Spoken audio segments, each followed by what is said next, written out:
This is Raman. Welcome back in route to success. आज हम बात करने वाले हैं क्लास 10th के चैप्टर नंबर 3 के कुछ क्वेश्चंस के बारे में।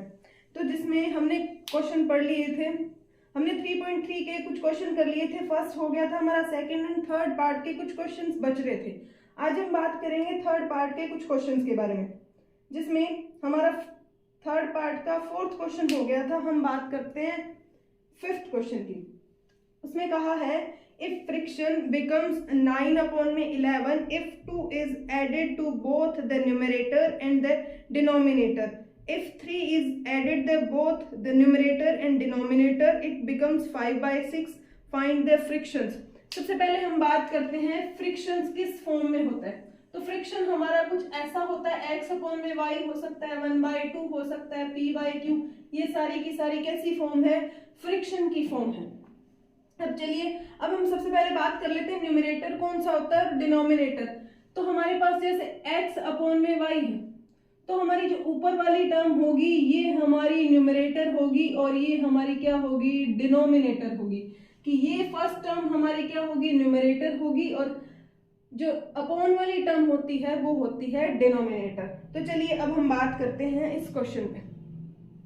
अब देखिए क्वेश्चन में कहा है इफ फ्रिक्शन बिकम्स 9/11, कि एक फ्रिक्शन क्या है? 9/11 बन जाती है जब उसके न्यूमरेटर में भी 2 को ऐड किया जाए और डिनोमिनेटर में भी। कहने का मतलब क्या था हमारे पास, कि हमारे पास गिवन फ्रिक्शन क्या है?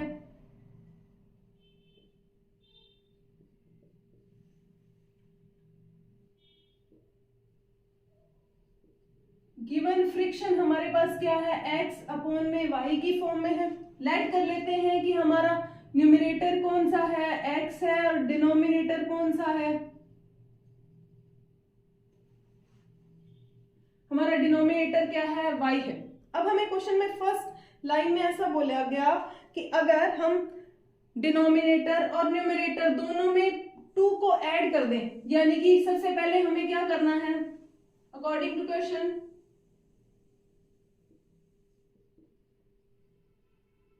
क्वेश्चन के अकॉर्डिंग देखिए हमें क्या दिया है कि आपको न्यूमरेटर में भी 2 को ऐड करना है। तो न्यूमरेटर क्या था?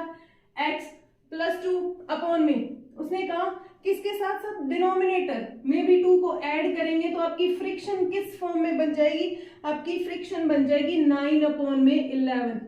ये बात आपको क्लियर हुई कि अगर न्यूमरेटर हमने एक फ्रिक्शन लेट कर ली x एंड y, हमें बतानी भी फ्रिक्शन है x एंड y की, वो फ्रिक्शन क्या है। अब हमने एक फ्रिक्शन लेट कर ली, वो कहता है कि इफ अगर आप न्यूमरेटर और डिनोमिनेटर दोनों में 2 को ऐड कर दें तो आपके पास जो फ्रिक्शन बनेगी वो बनेगी 9/11। इसके बाद देखिए इससे इक्वेशन बनाते हैं, क्रॉस मल्टीप्लाई कर दीजिए। जैसे हम क्रॉस मल्टीप्लाई करेंगे तो हमारे पास क्या बनेगा? 11x + 22 इक्वल्स टू बनेगा 9y + 18। अब हम इस टर्म को इधर लेके जाएंगे तो 11x - 9y इक्वल्स टू 22 को दूसरी साइड लेके जाएंगे तो 18 - 22 आएगा। तो हमारे पास 11x - 9y इक्वल्स टू क्या बच गया? -4। इक्वेशन नंबर फर्स्ट बनी। ठीक है, इस तरह हमें इक्वेशन फर्स्ट बनाने हैं। सबसे पहले जो हमें बोला गया है हमें उतना करना है, उसके बाद क्रॉस मल्टीप्लाई करो, इस इक्वेशन को सॉल्व करो तो हमारे पास यहां तक एक इक्वेशन आ जाएगी। अब चलिए हम बात करते हैं नेक्स्ट लाइन हमें क्या दे रखी है। उसमें हमें कहा है कि अगर न्यूमरेटर एंड डिनोमिनेटर, अगर आप न्यूमरेटर और डिनोमिनेटर दोनों में 3 को ऐड कर रहे हैं तो आपके पास जो फ्रिक्शन बनेगी वो कौन सी बनेगी? वो बनेगी 5/x। कि इफ आप x में भी 3 ऐड कर रहे हो और y में भी क्या कर रहे हो? 3 ऐड कर रहे हो, तो हमारे पास जो फ्रिक्शन बनेगी वो बनेगी 5/6। कि हमारे पास जो फ्रिक्शन बनने वाली है वो बनेगी 5/6। अब फिर से क्रॉस मल्टीप्लाई कीजिए। जब क्रॉस मल्टीप्लाई करेंगे तो हमारे पास क्या बनेगा?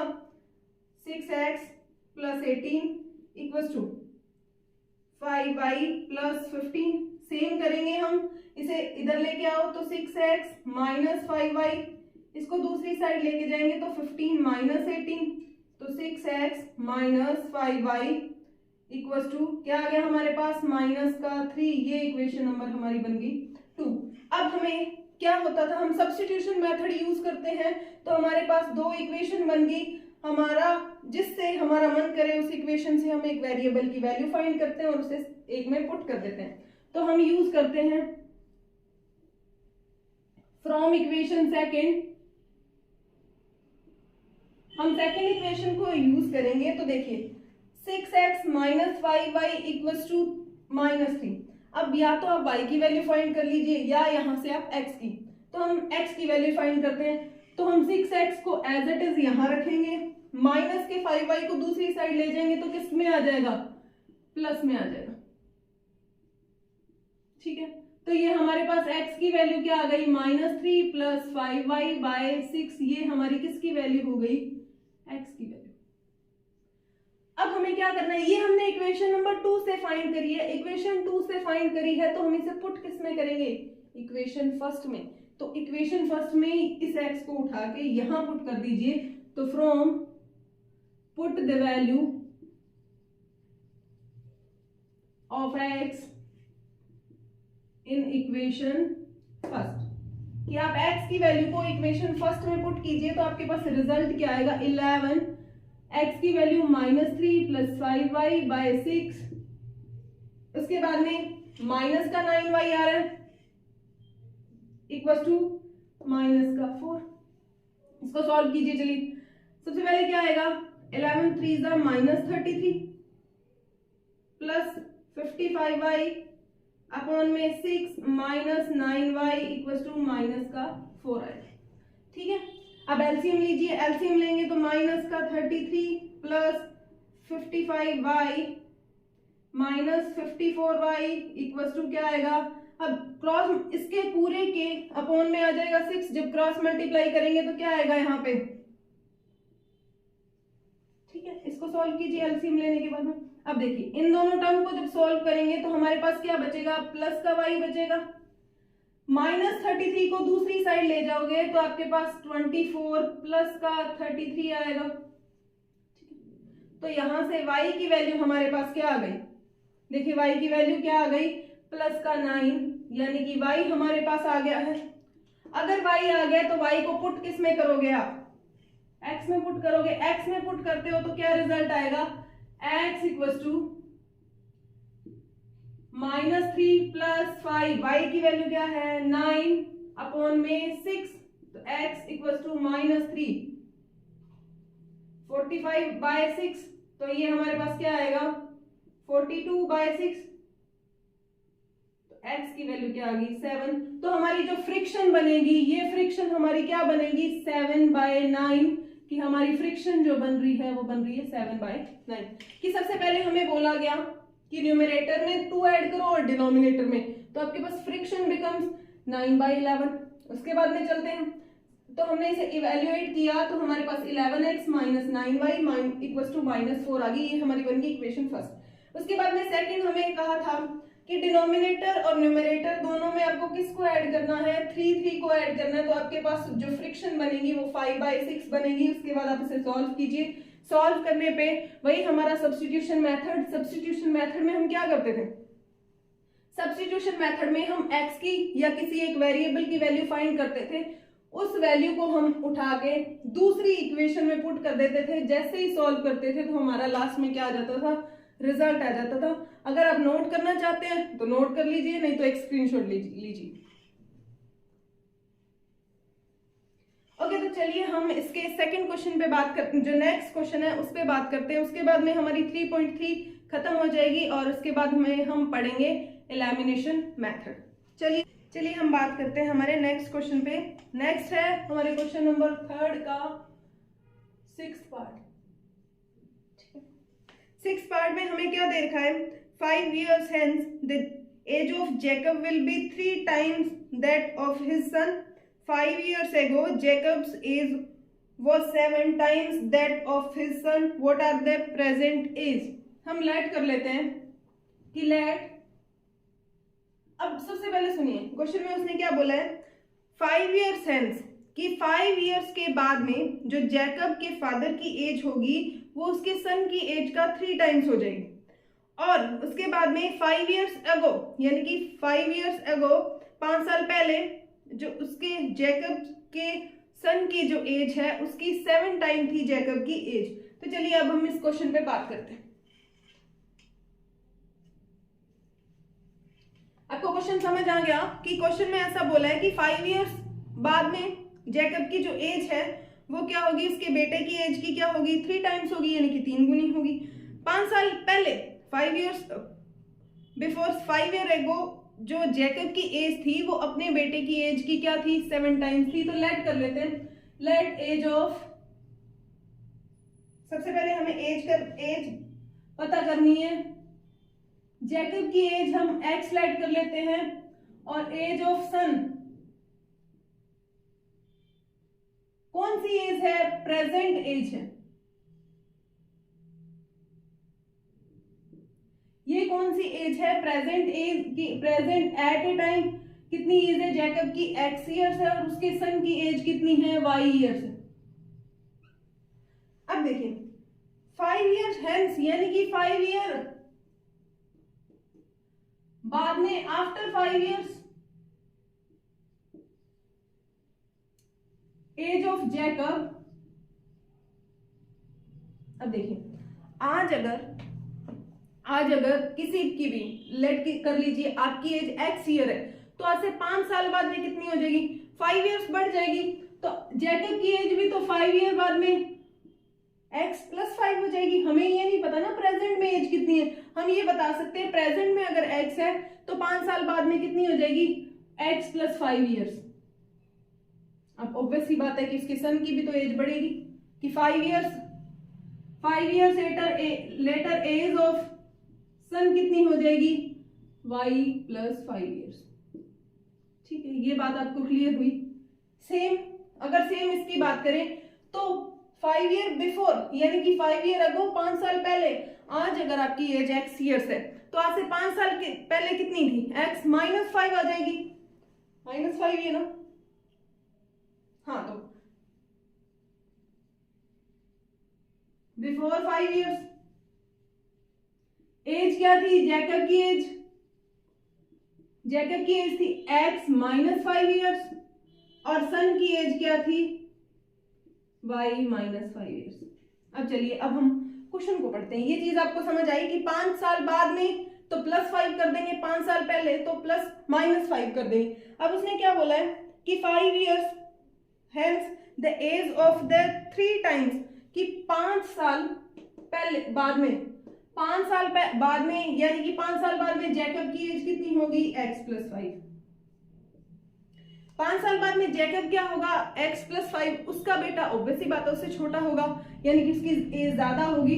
तो उसने कहा कि अपने बेटे की एज का कितना, 5 टाइम्स, सॉरी अपने बच्चे की एज की 3 टाइम्स, तो 3 × y + 5। ये इक्वेशन आपको समझ आई कि 5 साल बाद में जैकब की एज कितनी हो जाएगी, x + 5। वो कहता है कि 5 साल बाद में जैकब की एज है वो उसके बेटे की एज की 3 टाइम्स हो जाएगी, यानी कि 3 गुनी हो जाएगी। तो अब यहां से हम बनाते हैं इक्वेशन। तो ये हमारे पास क्या बनेगी, x + 5 = 3y + 15 आएगा। तो इसको इधर से यहां ले आओ, x - 3y, इसको दूसरी साइड लेके जाएंगे तो 15 - 5, तो x - 3y = क्या आ जाएगा, 10। ये हमारी बन जाएगी इक्वेशन नंबर फर्स्ट। ठीक है, उसके बाद देखो, उसके बाद में आप देखिए कि बिफोर यानी कि 5 साल पहले उसकी एज कितनी थी, x - 5, और उसके बेटे की एज कितनी थी, उसके बेटे की एज की क्या थी, 7 टाइम थी। तो हमारे पास सेकंड क्या बनेगा, x - 5 = क्या आएगा, अपने बेटे की एज का 7 टाइम था, तो 7 × y - 5। तो हमारे पास सॉल्व कीजिए, x - 5 = 7y - 35। तो ये हमारे पास रिजल्ट में क्या बचेगा,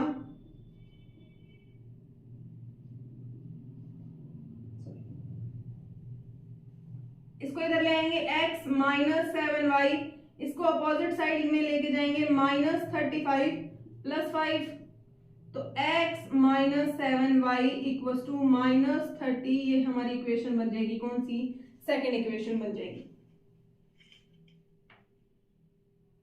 ठीक है, तो ये x minus 7y equal to minus 30 है, हमारी सेकेंड इक्वेशन बन गई। हमारी फर्स्ट इक्वेशन ये है x minus 3y equal to 10, x minus 7y equal to minus 30।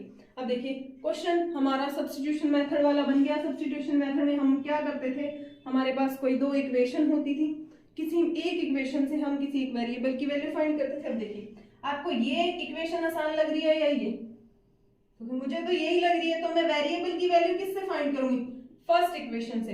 तो हम लिखते हैं फ्रॉम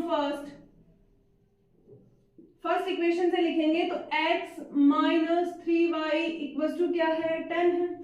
x की वैल्यू फाइंड कर लीजिए, इसको इधर ले जाइए, तो x equal to 10 plus 3y आ गया हमारे पास। ठीक है, अब x की वैल्यू आ गई। अब हमने x की वैल्यू फाइंड कहां से करी है, फर्स्ट से फाइंड करी है, तो x की वैल्यू को रखेंगे किसमें, सेकंड में। तो put the value of equation, हमें कौन सी इक्वेशन की वैल्यू पुट करनी है, put the value of x in equation, कौन सी इक्वेशन में, सेकंड इक्वेशन। चलिए, तो x की वैल्यू क्या थी हमारे पास, 10 plus 3y minus 7y equal to क्या था, माइनस 30 था।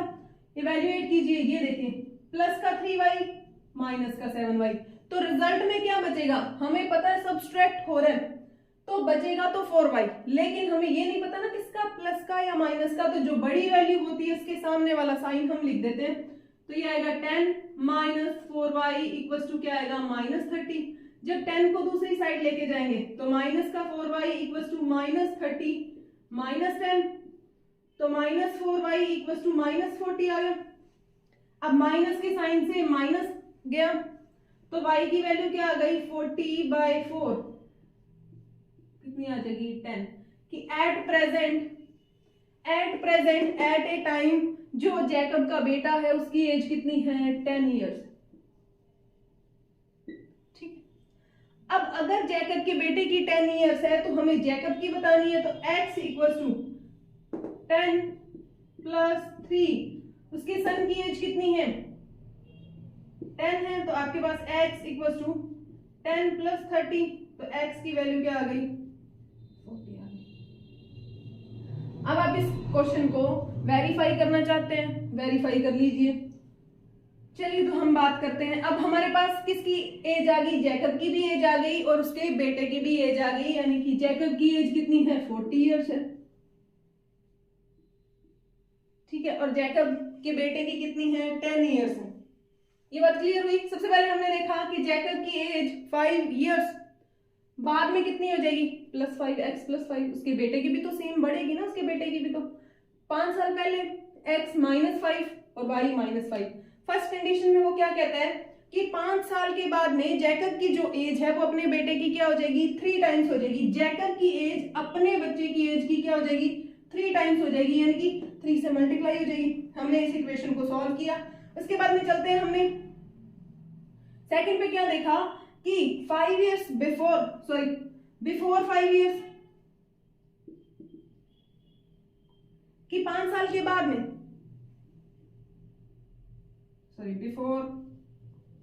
बिफोर 5 इयर्स x माइनस 5, यानी कि जैकब की जो एज है वो अपने बेटे की एज की क्या थी, 7 टाइम्स थी। तो हमने इक्वेशन को सॉल्व किया। हम चलेंगे, जैसे ही हमने सब्स्टिट्यूशन मेथड लगाया, यानी कि एक इक्वेशन से हमने किसी एक वेरिएबल की वैल्यू को फाइंड करा, उसे सेकंड वाली में पुट करा, हमने उसे सॉल्व करा, तो हमारे पास पहले y की वैल्यू आ गई, फिर हमारे पास x की वैल्यू आ गई। y क्या था, उसके बच्चे की एज थी, और x क्या था, जैकब की एज थी। तो चलिए आज हमारी 3.3 कंप्लीट होती है। सब्स्टिट्यूशन मेथड हमारा यही खत्म होता है। उम्मीद करूंगी कि आपका एक भी क्वेश्चन डाउट में नहीं रहा हो, फिर भी आप ट्राई करिए। एग्जाम्पल्स आपको डेफिनेटली ट्राई करने हैं। ठीक है, अब हम चलते हैं हमारे नेक्स्ट पे। Okay, thank you.